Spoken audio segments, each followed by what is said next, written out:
मसीह यीशु की बाबरकत फ़यदेमंद और जलाली नाम में आप सबों की सलामती हो। अजीज़ों, खुदावंद आप सबके साथ हो। खुदावंद आप सबको बरकत दे। आज का दिन खुदावंद हम सबों के लिए मुबारक करे, आमीन।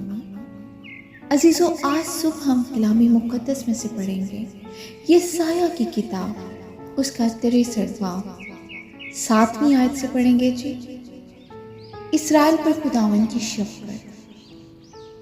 मैं खुदावंद की शफ़क़त का जिक्र करूंगा, खुदावंद की सताइश का, उस सब के मुताबिक जो खुदावंद ने हमको अनायत किया है, और उस बड़ी मेहरबानी का जो उसने इस्राएल के घराने पर अपनी खास रहमत और फरावान शफ़क़त के मुताबिक जाहिर की है।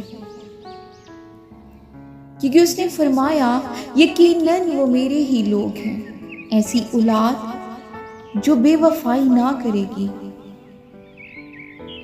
चनाचे वो उनका बचाने वाला हुआ।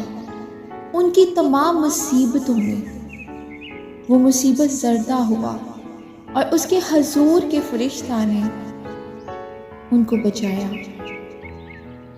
उसने अपनी उल्फत और रहमत से उनका फिदिया दिया। उसने उनको उठाया और कदीम से हमेशा उनको लिए फिरा।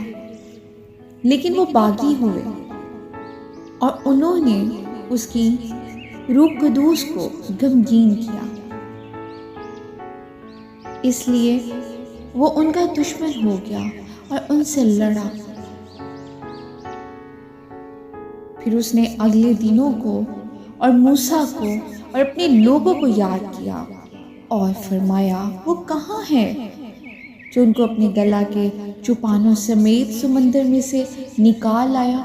वो कहाँ है जिसने अपने रूह कदूस उनके अंदर डाली, जिससे मूसा के दाहिने हाथ पर अपने जलाली बाजू को साथ कर दिया और उनके आगे पानी को चीरा ताकि अपने लिए अपनी नाम पैदा करे, जो गहराओं में से उनको इस तरह ले गया जिस तरह बियाबान में से घोड़ा, ऐसा कि उन्होंने ठोकर ना खाई।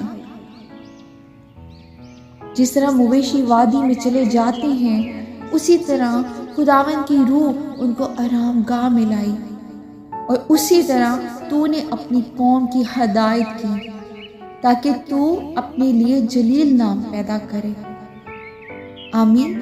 खुदावंद के जिंदा पाक नाम के पढ़े और सुने जाने में उसकी बरकत हो। खुदावंद का शुक्र हो।